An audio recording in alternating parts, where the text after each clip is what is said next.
Fail করেও ছাত্রলীগের সহযোগিতায় কোটায় ভর্তি, রাকসু নির্বাচনে শিবিরের এজিএস প্রার্থী সালমান।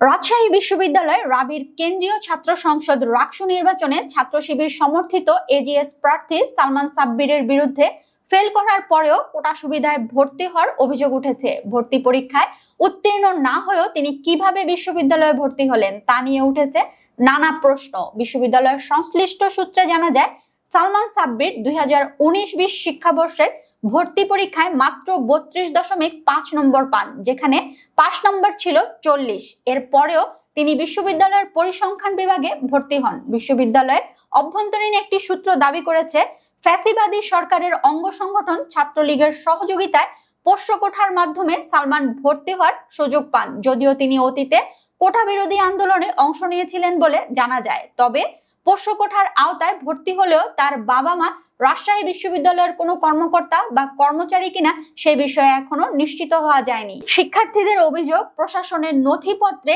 এ বিষয়ে স্পষ্ট তথ্য না থাকলেও প্রভাবশালী একটি গোষ্ঠীর সহযোগিতা ছাড়া এমন ভর্তি সম্ভব নয়। এ বিষয়ে কথা বলতে চাইলে সালমান সাব্বির সাংবাদিকদের বলেন, রাকসু নির্বাচন নিয়ে ব্যস্ত রয়েছি, পরে কথা বলবো। বিশ্ববিদ্যালয়ের শিক্ষক মহলের একাংশ বলছে, রাজনীতির ছত্রছায়ায় ভর্তি পরীক্ষায় দীর্ঘদিন ধরেই অনিয়ম চলে আসছে। ভর্তি পরীক্ষার ফলাফল নির্ভর না করে যাদের পরিচয় ও যোগাযোগ শক্তিশালী তারাই সুবিধা পায়। সালমানের ঘটনা তারই একটি প্রতিফলন। গত মাসেই পোষ্য কোঠা বাতিলের দাবিতে রাজশাহী বিশ্ববিদ্যালয়ের শিক্ষার্থীরা আন্দোলনে নেমেছিলেন। ওই সময় একাধিক শিক্ষক লাঞ্ছনার শিকার হন, যার জেরে শিক্ষক কর্মচারীরা কর্মবিরতিতে যান এবং রাকসু নির্বাচনও পিছিয়ে যায়।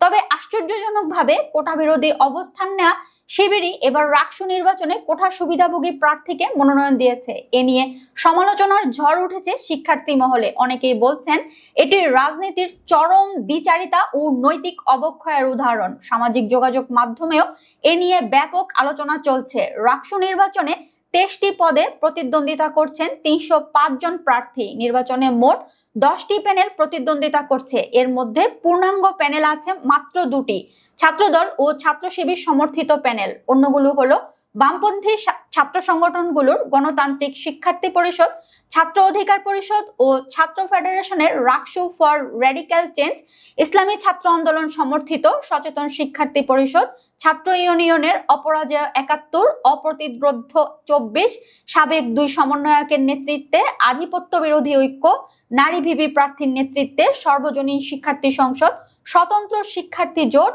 ও ইন্ডিপেন্ডেন্ট স্টুডেন্ট অ্যালায়েন্স।